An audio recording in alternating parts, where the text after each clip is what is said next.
5 দিন 10 দিন তোর বাড়িতে নিয়ে গিয়ে রাখ। বেগম বলছে তুই চিন্তা করিস না, মার ব্যাপারটা আমি দেখছি। বোনদের ফোন করে মাকে পাচার করে দেয়। যদিও মাকে রাখে, আমার হিন্দু ভাইয়েরা মাকে বৃদ্ধাশ্রমে পৌঁছে দেয়, বাপকে বৃদ্ধাশ্রমে পৌঁছে দেয়। কোরআন বলছে ও ফিওলা তানহার ঘুমাম, ওরে বান্দা বাপ মার উপরে শব্দটুকু করিস না।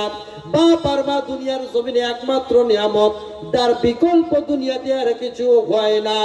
বলে কওলানে কারীমা, বলছে তোমার বাপ আর মার সামনে এমন ভাবে কথা বলো যে কথাটা তোমার এত সুন্দর মায়া মমতা ওলা কথা হয়। আর বাপ মা মারা গেলে, বাপ মার জিন্দা থাকলে বান্দা যখন হাত তুলে, সন্তান যখন হাত তুলে আল্লাহর কাছে দোয়া করে, আমার আল্লাহ শিখিয়ে দেয়। ওই 30 পারা কোরআনুল মাজিদের মধ্যে আল্লাহ বলে দেয়, ও বান্দা তুই যখন তোর বাপ আর মার জন্য আমার কাছে হাত তুলবি, তুই তোর জবানে বলবি রব্বির হামহুমা কামা রব্বায়ানি সগীরা। আল্লাহ গো, ছোটবেলায় যখন পেশাব পায়খানা করতাম, আইরে ছোটবেলায় যখন কোনো আমার সাহারা ছিল না, কান্না ছাড়া কোনো গতি ছিল না, আমি যখন কান্না করতাম মা তখন গিড়গিড় করে ছুটে আসতো, ছুটে এসে উষ্ণ গরম দুধের বাটতাম, মা যখন জবানে তুলে দিতাম, আইরে তুলে দিয়ে মা ওই কোলের ভিতরে জোর করে চেপে ধরে 2 গালে স্নেহের চুম্বন দিত। হাইরে বান্দা বড় হয়েছিস, আজকের স্বাবলম্বী হয়েছিস, আজকের টাকা পয়সা বিল্ডিং এর মালিক হয়েছিস, আজকের ছেলে পুলের বাপ হয়ে গেছিস, ওই মায়ের দুধটা তুই কোনোদিনের ঋণ শোধ করতে পারবি না। আল্লাহ রাসূল বিশ্ব নবী মুহাম্মদুর রাসূলুল্লাহ সাল্লাল্লাহু আলাইহি ওয়াসাল্লাম তিনি যখন বলছেন, মসজিদের নববীতে বসে আছেন, একজন সাহাবা এসে বলছেন, ইয়া রাসূলুল্লাহ ইয়া হাবিবাল্লাহ, কাবা বাইতুল্লাহ শরীফ 7 বার বৃদ্ধ মাকে কাঁধে করে নিয়ে 7 বার তোয়াফ করিয়েছি, মনে হয় মায়ের বুকের দুধের ঋণটা আমি শোধ করে দিয়েছি। বৃদ্ধ মাকে কাঁধে করে নিয়ে 7 বার কাবা বাইতুল্লাহ শরীফ তোয়াফ করিয়েছি। ইয়া রাসূলুল্লাহ ইয়া হাবিবাল্লাহ, মনে হচ্ছে আমার বৃদ্ধ মায়ের দুধের ঋণটা আমি শোধ করে দিয়েছি। ভাই আমার, দোস্ত আমার, আপনার নবী, আমার নবী, প্রাণের নবী, মায়ার নবী, দয়ার নবী, বিশ্ব নবী মুহাম্মদুর রাসূলুল্লাহ সাল্লাল্লাহু আলাইহি ওয়াসাল্লাম তিনি কি বলছেন? তিনি বলছেন, ও আমার সাহাবা, 7 বার তুমি কাবা বাইতুল্লাহ শরীফ তোয়াফ করিয়েছো, তুমি মনে করছো যে তোমার মায়ের দুধের ঋণটা শোধ করে দিয়েছো। तमाम জিন্দেগিতে তোমার পিঠের চামড়া দিয়ে তোমার মায়ের কদম তলের যদি চপ্পল তৈরি করে দাও, তোমার পিঠের চামড়াটা কেটে যদি তোমার মায়ের কদম তলের চপ্পল তৈরি করে দাও, জুতা তৈরি করে দাও, বুট তৈরি করে দাও, তথাপিও তোমার মায়ের একটা রাতের ঋণটাকে তুমি শোধ করতে পারবে না। কেন? যে মা দিল ব্যথা সে মা রইল কথা। আমার সোনার চাঁদ বাবাজিও ভাইয়েরা, সম্মানিত জ্ঞানীজন গুণীজন বুদ্ধিজীবী, একদিনে আমরাও 10 দিন মায়ের পেটের ভিতরে ছিলাম। আজ দুনিয়াতে এসেছি, বুড়া হয়ে গেছি, বয়স হয়ে গেছে, কিন্তু মায়ের সেই যে স্নেহের আবদার, তামাম গ্রামবাসী যদি আপনাকে তাড়িয়ে তাড়িয়ে মারে, একমাত্র পৃথিবীতে একটাই ব্যক্তি আছে, সে হচ্ছে মা।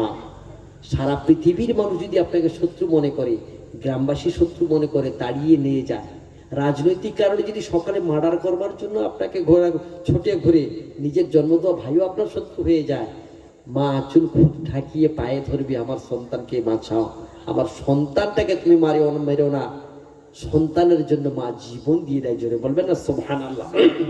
আল্লাহ বলছেন কোরআনুল মাজিদের মধ্যে, কুলিল্লাহুম্মা মালিকাল মুলকি তুতিল মুলকা মান তাশা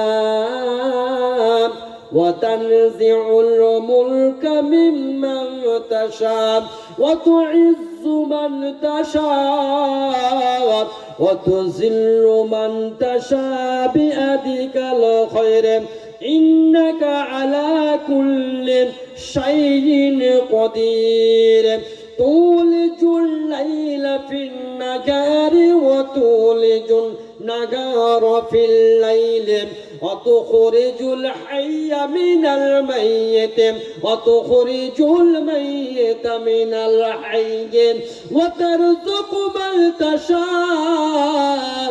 বিগাইরি হিসাব।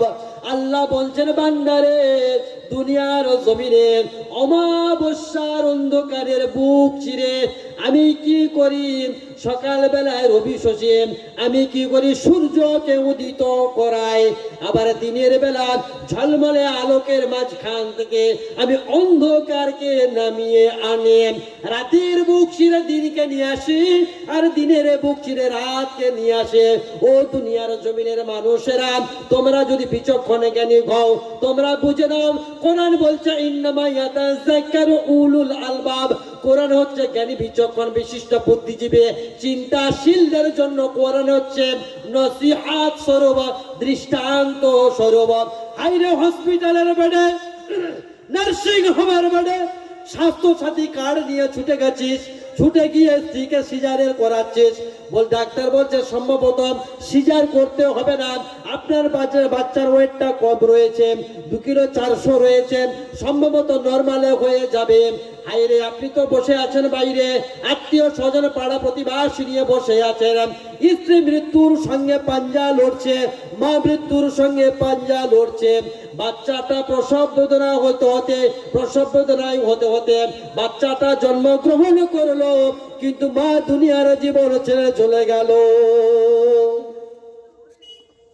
ডাক্তার বাবু এসে বলছে আপনার বাচ্চাটা জীবিত রয়েছে, আমরা প্রাণপণ চেষ্টা করলাম, মাকে বাঁচাতে পারলাম না। নার্সিং হোম ভাঙচুর করব, হসপিটাল ভাঙচুর করব, ডাক্তারকে দমকা দেওয়া হবে, আমার পেশেন্টটা মরলো কেন? কলেমাওয়ালা মুসলমান, আল্লাহওয়ালা মুসলমান, নবীওয়ালা মুসলমান খেয়াল করে দেখো, বলছে আল্লাহ বলছেন যে হায়াত আর মৌতের মালিক আমি, ইয়া হাইয়ু ইয়া কাইয়ুমা, ইয়া হাইয়ু ইয়া কাইয়ুমা, আমি আল্লাহ চিরস্থায়ী চিরঞ্জীবী। ও দুনিয়ার জমিনের মানুষেরা, আমার আল্লাহ বলছেন আমি যদি ওর হায়াতকে রাখি, সারা পৃথিবীর শক্তি যদি একদিকে হয়ে যায়, ওকে মৌত করবার কেউ নাই। আর যদি ওর মৌত থাকে, দুনিয়ার সমস্ত ঔষধ বেকার হয়ে যাবে, লক্ষ লক্ষ টাকা পয়সা বেকার হয়ে যাবে, তোমার পকেটের টাকা পকেটে থেকে যাবে, তো 1000 জনের মাঝখান থেকে আমি তুলে নেব। আমার সম্মানিত ভাইরা, মৃত মার পেট থেকে জীবিত বাচ্চা বার হয়, আবার জীবিত বাচ্চা থেকে যায় মা, অনেক সময় মারা যায়। আল্লাহ বলছেন দুনিয়ার মানুষেরা তোমরা খেয়াল করে দেখো, আর ইজ্জত আর সম্মানের মালিক আমি আল্লাহ। তুমি যদি মনে করো জোর করে সম্মানটা নিয়ে নেবো, পারবে না। তুমি যদি বলো জোর করে বেইজ্জতি হবো, পারবো না। আল্লাহ পাক কিভাবে তোমার ইজ্জতটা এবং সম্মানটাকে বাড়বেন? অতএব ইজ্জত আর সম্মান দেওয়ার মালিক আল্লাহ। আল্লাহ বলছেন ইয়ারযুকু মান ইয়াশাউ বিগাইরি হিসাব, আমি আল্লাহ তোমার রিজিক দাতা। দুনিয়ার কোন মিনিস্টার, দুনিয়ার কোন মাতব্বর, দুনিয়ার কোন জ্ঞানীজন গুণীজন, দুনিয়ার কোন মানুষ তোমার রিজিক দেনেওয়ালা নয়, আমি আল্লাহ তোমার রিজিক দেনেওয়ালা। জোরে বলুন সুবহানাল্লাহ। নারে তাকবীর, নারে তাকবীর, নারে তাকবীর। কোন তলায় সালে সব, কোন তলায় সালে সব, কোন তলায় সালে সব। নারে তাকবীর, নারে তাকবীর। আল কোরআনের আলো, আল কোরআনের আলো, আল কোরআনের আলো, আল কোরআনের বাণী, আল কোরআনের বাণী, আল কোরআনের বাণী ঘরে ঘরে আনি। তো আল্লাহ পাক সব কিছুর মালিক। শেষে বলে যাব আপনাদের কাছে একটা কথা, আমার সম্মানিত মা বোনেরা, যারা আজকের আপনার এই মাহফিল বা মজলিসে এসেছেন, অনেক আমার মা বোনেরা বাড়িতে আরাম করছেন, বাড়িতে শুয়ে শুয়ে বিছানায় ফেসবুক দেখছেন, হোয়াটসঅ্যাপ দেখছেন। দেখুন দেখুন দেখুন দেখুন, যত পারো দেখে যাও সোনা পাখি আমার, বাবা আমার, দেখে যাও বাবা। একটা চোখের মূল্য কত একটু বলবেন না? কথা বলবেন না? একটা চোখের মূল্য কত? একটা চোখের মূল্য কত?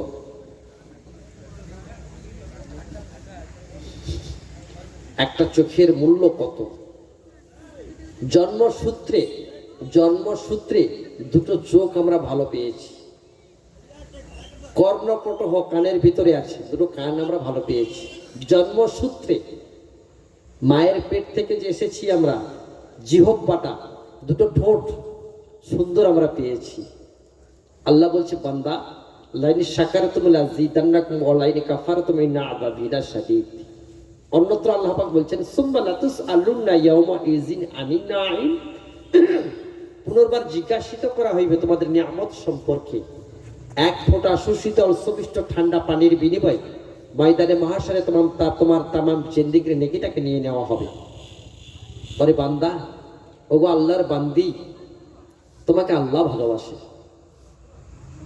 যে বান্দিটা নামাজ পড়ছে না, দুনিয়ার মায়া মমতায় রূপ লাবণ্যে মানে বিউটি পার্লারে মেকআপ করে মডার্ন সেজে ডিজিটাল হয়ে ঘুরছে, সে জানে না আল্লাহ পাক তাকে কতটা ভালোবাসে।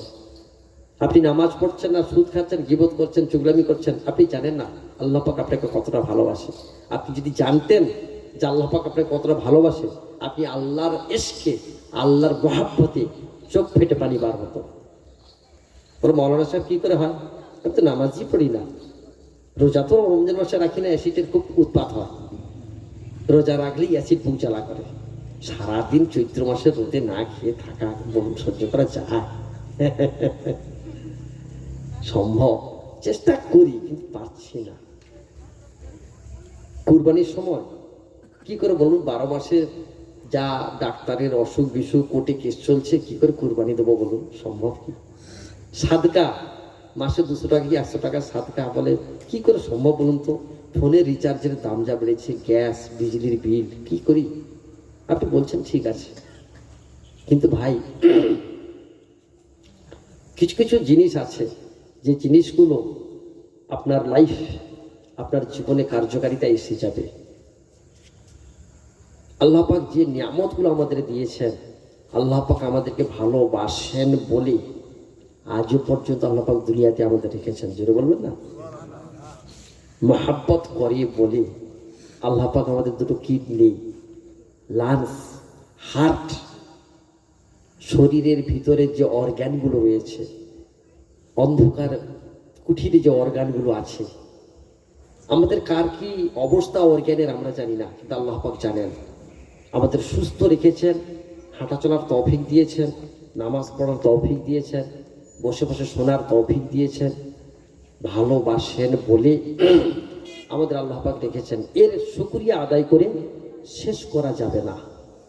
অতএব যে মাটা মনে করছে যে আমি প্রচুর গুনাহ করেছি, আমার যে ভাইটা মনে করছে যে আমি প্রচুর গুনাহ করেছি, আমি ফিরোজ খান, আমি বলে যাচ্ছি, আপনারা বিশ্বাস স্থাপন করুন আমার কথায়, আল্লাহ পাক প্রতিটা বান্দার বান্দিকে অফুরন্ত ভালোবাসেন। যেরকম সুবহানাল্লাহ।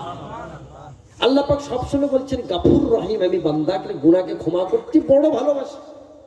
তুই শুধু দুটো হাত তুলে একটাবার আমার কাছে বল, আমি আত্মসমর্পণ করছি আপনার কাছে, আমার গুনার জন্য আমি তওবা করছি, আল্লাহ বিগত জীবনের পাপরাশি গুনাহগুলোকে আমার ক্ষমা করে দাও।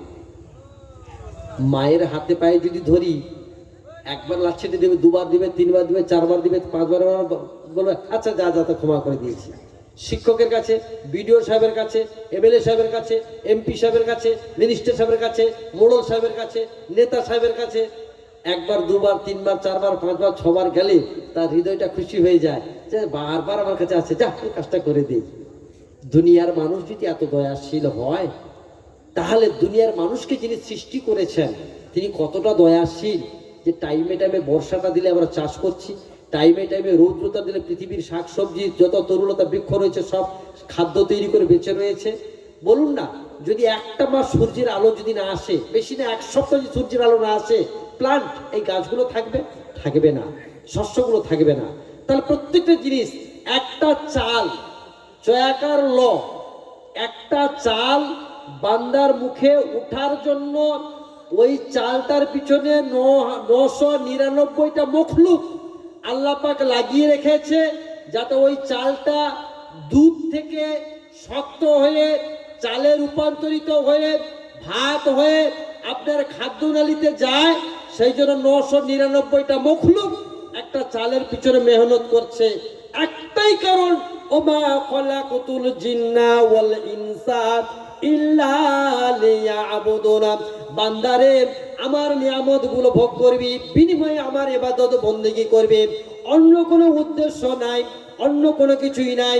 ওমা খলাকতুম, আমি সৃষ্টি করেছি জিন এবং ইনসানকে কেবলই মাত্র আমার ইবাদতের জন্য, কেবলই মাত্র আমার ইবাদতের জন্য, অন্য কোনো উদ্দেশ্য নাই।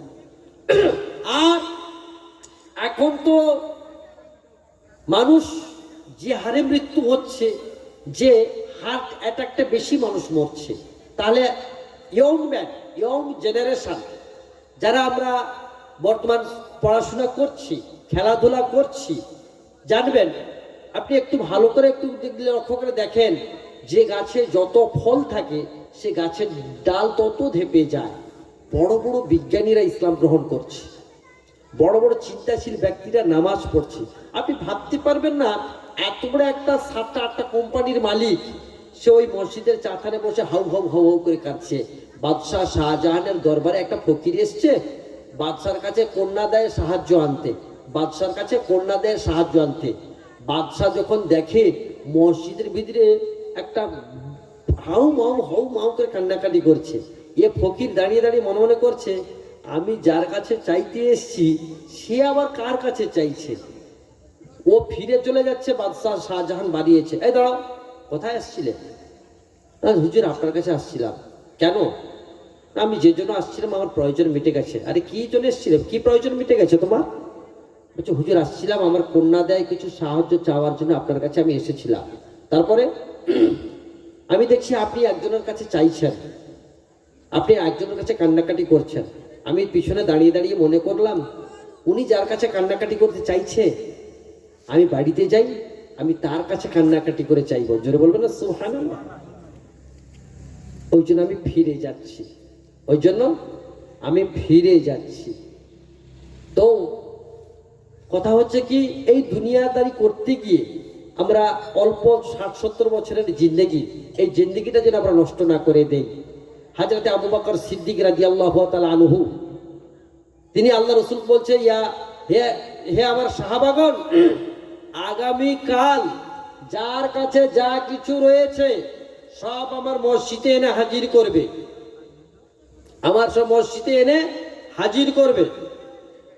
তো সকলে দেখে খেজুর উমুক তুমুক হেন তেন সব এনে হাজির করছে। হযরতে ফারুক আযম ওমরে ফারুক রাদিয়াল্লাহু তাআলা আনহু, তিনি লক্ষ্য রাখছে হযরত আবু বকর সিদ্দিক রাদিয়াল্লাহু তাআলা আনহুকে, যে উনি কখন যাবে আমি তখন যাব। উনি আর যাচ্ছে না, এও যাচ্ছে না। শেষমেশ হযরত ওমরে ফারুক রাদিয়াল্লাহু তাআলা আনহু, তিনি কিন্তু মসজিদুন নববীতে সবকিছু মালমাতা নিয়ে হাজির করে দিলেন।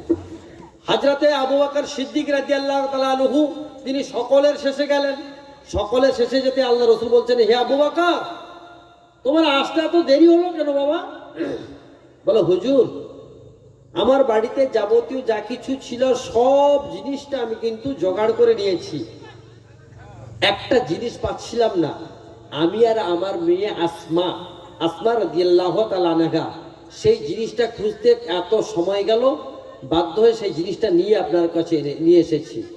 আল্লাহ রাসূল বলছে, হে আবু বকর, এমন কি জিনিস যে তুমি আর তোমার মেয়ে দুজন মিলে খোঁজাখুঁজি করে এত দেরি করে আমার কাছে এলেন? তা হযরতে সিদ্দিক আকবর আবু বকর সিদ্দিক রাদিয়াল্লাহু তাআলা আনহু, তিনি বলছেন যে একটা সুই, কি গো, একটা সুই বাড়িতে ছেকে গেছিল, সেইটা খুঁজতে গিয়ে এত দেরি হলো, আর সেই জন্য আপনার কাছে এটা নিয়ে এসেছি খুঁজিয়ে। তা ফারুক আযম ওমর ফারুক রাদিয়াল্লাহু তাআলা, তিনি বলছেন যে একটা সুই না হলে কি আর চলতো না? আল্লাহ রাসূল বলছে, হে আবু বকর, একটা সুই না হলে কি আর আসা যেত না? বলছে, ইয়া রাসূলুল্লাহ, ইয়া হাবিবাল্লাহ, ময়দানে মাহশরে কিয়ামতের জমিনে আল্লাহ পাক যখন আমাকে প্রশ্ন করবে, ওগো আবু বকর, আমার হাবিব যখন তোমাকে বলেছিল যে আমাকে কে কত ভালোবাসো মহব্বত করো, আমাকে কে কত বড় ভালোবাসো মহব্বত করো, বাড়িতে যাবতীয় যা কিছু রয়েছে সব আমার দরবারে, আমার এই মসজিদ নববীতে ইসলামের খাতিরে, দ্বীনের খাতিরে, কোরআন হাদিসের খাতিরে নিয়ে চলে আসো। ওই সুইটা যদি আমি বাড়িতে রেখে দিয়ে আসি, ময়দানে মাহশরে প্রশ্ন করবেন আল্লাহ পাক যে দুনিয়াতে তুমি একটা সুইয়ের প্রতি তোমার এত মায়া ছিল, ওই সুইটাকে তুমি বাড়িতে রেখে দিয়ে তুমি গেছো, কাল কিয়ামতের ময়দানে মহান করুণাময় আল্লাহ সুবহানাহু তাআলা যদি সওয়াল করেন, আবু বকর, তোমার বাড়িতে কি রেখে দিয়ে এসেছো? আমি আল্লাহর দরবারে বলবো, রব্বি আল্লাহ, মাবুদ আল্লাহ, একমাত্র রাসূলের মহব্বত আর আল্লাহর মহাব্বত, এই দুটো মহাব্বতকে বাড়িতে রেখে আর সমস্ত কিছু আপনার রসুলের কদম তলে ঢেলে দিয়েছি। মুমিন মুসলমান, কলেমা বলা মুসলমান, নবী বলা মুসলমান, আমার সম্মানিত ভাইয়েরা, সীমান্তের শেষ লগ্নে আসলাম। এখন যদি আপনাদের বলি আমার ভাইয়েরা, আপনাদের এই কুন্তলার মসজিদটার বয়স 100 বছর হয়ে গেছে। আমার ভগ্নিপতি, আমার বোনায় আব্দুল মাজিদ ভাই, যার বাড়িটা চৌরঙ্গিতে, উনি বলছেন ভাই মামা ফ্যামিলির, নানা ফ্যামিলির মসজিদ এটা। আমার লতিফ ভাই সাহেব, আমার খালার বড় ছেলে লতিফ ভাই সাহেব এখানে এসেছে, তিনি আমাকে বলছিলেন ভাই 100 বছরের বয়স বেশি মসজিদটা। সাগর দ্বীপের প্রায় বলতে গেলে সবচেয়ে পুরনো মসজিদটা হচ্ছে আপনাদের মসজিদ। আমার মতো পাপী বান্দাকে, গুনহাগার বান্দাকে আপনারা দাওয়াত করে এনেছেন আপনাদের এই পূর্ণময় বরকতময় মসজিদের কিছু বয়ান করবার জন্য। আপনাদের কমিটির সম্পাদক সাহেব, আমার সভাপতি সাহেব, তিনি বললেন মাওলানা সাহেব আমাদের মসজিদের জন্য আল্লাহর রাস্তায় অল্প কিছু কালেকশন করে দেবেন। আমার সম্মানিত ভাইয়েরা, দিন আসে আর দিন চলে যায়, সূর্য উদিত হয় অস্তমিত হয়, নদীতে জোয়ার ভাটা খেলে, হাইরে এই রাতটা আবার কবে আসবে কেউ বলতে পারবে না। কার দোয়া কখন কবুল হয় কেউ বলতে পারবে না। কার ভিতরে কি আমাল রয়েছে কেউ বলতে পারবে না। আল্লাহ পাক কাকে কতটা বড় ভালোবাসেন কেউ বলতে পারবে না। কিন্তু আমি আপনাকে বলে যাচ্ছি, আল্লাহ পাক মজলিসকে ভালোবাসেন। কারো না কারো ওসিলা করে আল্লাহ পাক মজলিসটাকে কবুল করে নেবেন। আল্লাহর নবী মুসা কালিমুল্লাহ আলাইহিস সালাতু ওয়াস সালাম, তিনি বলছেন, গ্রামবাসীরা কাছে গিয়ে বলছে, ওগো আল্লাহর নবী, আমাদের গ্রামে বর্ষা হচ্ছে না, খরা ভূমি, চাষাবাদ করতে পারছি না, তুমি তোমার আল্লাহর কাছে দোয়া করো, তুমি তোমার আল্লাহর কাছে বলো আসমান থেকে যেন বর্ষাটা দেয়, যাতে আমরা চাষাবাদ করব। নবী মুসা আলাইহিস সালাতু ওয়াস সালাম আল্লাহর দরবারে দোয়া করবার জন্য গ্রামবাসী বাবাজি ভাইদেরকে নিয়ে মাঠের মাঝখানে গিয়েছে। মাঠের মাঝখানে গিয়ে হাজারের ইস্তেখারার নামাজ যেভাবে পড়া হয়, হাতটাকে উল্টো দিকে করে, উল্টো পোশাক পরে আল্লাহর দরবারে রাহাজানি করে, আকুতি কাকুতি অনুনয় বিনয় করে আল্লাহ পাকের কাছে বলে, আল্লাহ গো, আমার এই মজলিসটাকে কবুল করে নিয়ে গ্রামবাসীর চাহাত অনুযায়ী আল্লাহ আপনি পানি দেন, যে পানির বিনিময়ে আমার গ্রামবাসী বাবাজি ভাইরা চাষাবাদ করবে, ফসল ফলাবে। আল্লাহ পাকের গায়েবী আওয়াজ আসলো, ও মুসা, তোর ওই মজলিসে, তোর ওই মাহফিলে এমন একটা পার্টি বসে আছে, এমন একটা কাস্টমার বসে আছে, এমন একটা বান্দা বসে আছে, তোমার একটা উম্মত ওখানে বসে আছে, এত গুনাহ করেছে, এত গুনাহ করেছে, এত গুনাহ করেছে। ওই মজলিসে যতক্ষণ ওই বান্দা থাকবে, আমি তোমার ওই মজলিসের দোয়াটাকে কবুল করব না, করব না, করব না। নবী মুসা কালিমুল্লাহ আলাইহিস সালাতু ওয়াস সালাম, তিনি বলছেন, ও মজলিসের বাবাজি ভাইয়েরা, তোমরা বলো কে গুনাহ করেছো? আল্লাহ পাক আমাকে জানিয়ে দিয়েছেন, তোমাদের গুনার কারণে, তোমাদের পাপের কারণে আল্লাহ পাক দোয়াটাকে কবুল করেছে না, আল্লাহ পাক দোয়াটাকে কবুল করেছে না। এ বান্দা আজ রাতের অন্ধকারে গুনাহ করে, চুপি চুপি চুপি চুপি গুনাহ করে, দুনিয়ার কোনো মানুষ জানে না, ফোনের মাধ্যমে ডেকেলায় গুনাহ করে, দুনিয়ার পড়োশিরা জানে না, গ্রামবাসী বাবাজি ভাইয়েরা জানে না, বাড়ির লোকেরা জানে না, একমাত্র জানে আল্লাহ পাক।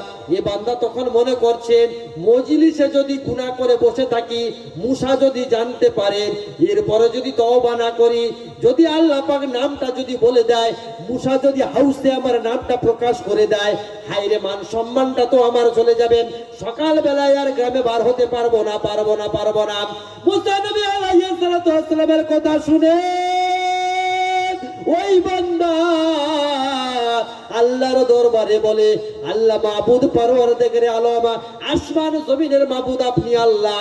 আল্লাহ গো, রাতের অন্ধকারে গুনাহ করেছি, ওই গুনাহটা কেউ জানে না, কেউ জানে না, আল্লাহ আপনি আমার গুনাহটাকে ক্ষমা করে দেন। তাওবাতান নাসুহা, তওবা করছি আল্লাহ, তওবা করছি আল্লাহ, আল্লাহ গো আমার তওবাটাকে কবুল করে নাও, আর নবী মুসার দোয়াটাকে কবুল করে নাও। আল্লাহ পাক ইন্নাল্লাহা আলিমুম বিদাতুস সুদুর, আল্লাহ পাক প্রত্যেকের সিনার অন্তরের খবরটা তিনি জানেন। আল্লাহ পাকের এই তওবাটা সঙ্গে সঙ্গে কবুল হয়ে গেছে। এরপরে নবী মুসা আলাইহিস সালাম দোয়া করছেন, অঝর নয়নে পানি ভরছেন। নবী মুসা বলছেন, আল্লাহ পাকের কোন বান্দা এখানে গুনাহ করেছিল, মনে মনে সে তওবা করেছে, আর তওবাটাকে আল্লাহ কবুল করে নিয়েছে। আল্লাহ পাক তওবাটাকে কবুল করে নিয়েছে। আমার কুন্তলার মুসলমান ভাইরা মা বোনেরা, আপনারা, আমি, আপনি, উনি, তিনি সকলেই গুনাহগার। এমন কোনো ব্যক্তি নাই যে গুনাহ করে না, কিন্তু গুনাহগারের মাঝখানে প্রত্যেকটা মানুষের ভিতরে এমন কিছু ভালো গুণ রয়েছে যে ভালো গুণের ওসিলা করে আল্লাহ পাক তার দোয়াটাকে কবুল করে নেন। 1000 টাকার দাতা, 1000 টাকার দাতা আমি 10 জন যাই, বাকি না লগতে যদি পারেন এই মাহফিলে এসে দিয়ে যান 1000 টাকার দাতা। আমি 10 জন ব্যক্তিকে চাই, যদি কোনো মা দিতে পারেন তাও ভালো, বাপ দিতে পারেন তাও ভালো, ভাইরা দিতে পারেন তাও ভালো। 1000 টাকা আমি 5 বলি না, 10 বলি না, 15 বলি না, 1000 টাকা 10টা ব্যক্তি আমি চাই নগদে এই মাহফিলে দিয়ে যাবেন। শেষে দোয়া করে দিয়ে যাব, আল্লাহ পাক নিঃসন্দেহে দোয়াকে কবুল করবেন ইনশাআল্লাহ। বান্দার দোয়াকে আল্লাহ কবুল করতে ভালোবাসেন। লা তারাদ্দুল বালা ইল্লা দুআ, বান্দার মুসিবত, বান্দার বালা মুসিবত কোন দিনের জন্য রুখে যায় না, কোন দিনের জন্য রুখে যায় না। মুমিন বান্দা যখন আল্লাহর দরবারে হাতখানা তুলে কাকুতি মিনতি অনুনয় বিনয় করে রাহাজানি করে হায়রে কান্নাকাটি করে, আল্লাহ পাক মুমিনের হাতের দোয়ার বাদাউলাতে তার আনেওয়ালা মুসিবতটাকে রুখে দেয়। জোরে বলেন সুবহানাল্লাহ। নারে তাকবীর, নারে তাকবীর, নারে তাকবীর। কুন্তলায় সালে সব জিন্দাবাদ, কুন্তলায় সালে সব জিন্দাবাদ, কুন্তলায় সালে সব জিন্দাবাদ। ভাই সুযোগ আসবে না বারবার, সুযোগ আসবে একবার। কত টাকা ধার উধার চলে যায়, কত টাকা, টাকা ছাড়া কোনো কথা হবে না। টাকা টাকা টাকা। আর মায়েদের ব্যাপারটা আলাদা, আমি ওই ব্যাপারটা আমি বলবো না। প্রতি মাসে 1000 টাকা আমার মায়েরা পাচ্ছে, প্রতি মাসে 1000 টাকা আমার মায়েরা পাচ্ছে, ভাইরাও পাচ্ছে, পাচ্ছে না আমার ব্যাপারটা না। তো নিয়তের সঙ্গে, ক্লাসের সঙ্গে, আব্বার নিয়তে, মায়ের নিয়তে, দাদা দাদির নিয়তে, নানা নানির নিয়তে, যারা কবরস্থ হয়ে গেছে, কবরে চলে গেছে, আঁধারে বরজাখের বাসিন্দা হয়ে গেছে, কোটি কোটি মাইক লাগিয়ে ডাকলেও ফিরে আসবে না। আর লক্ষ লক্ষ যদি লোককে সমাবেশ করে যদি ডাকতে যাই যে আব্বা একবার উঠে এসো, আসবে না। কিন্তু আসবে কোনটা? যদি আপনি আল্লাহর রাস্তায় কিছু 10টা টাকা যদি দান করে দেন, তার সওয়াবটা আপনার আব্বা আম্মা শুয়ে শুয়ে পেয়ে যাবে। একটু জোরে বলবেন না সুবহানাল্লাহ? একটু জোরে বলুন সুবহানাল্লাহ, আর একটু জোরে বলুন সুবহানাল্লাহ। উহুদ পাহাড় পরিমাণ সওয়াবটা আল্লাহর ফেরেশতারা আপনার আমল নামায় লিখে দেবে। একবার সুবহানাল্লাহ বললে, একবার আলহামদুলিল্লাহ বললে, একবার লা ইলাহা ইল্লাল্লাহ বললে, একবার আল্লাহু আকবার বললে উহুদ পাহাড়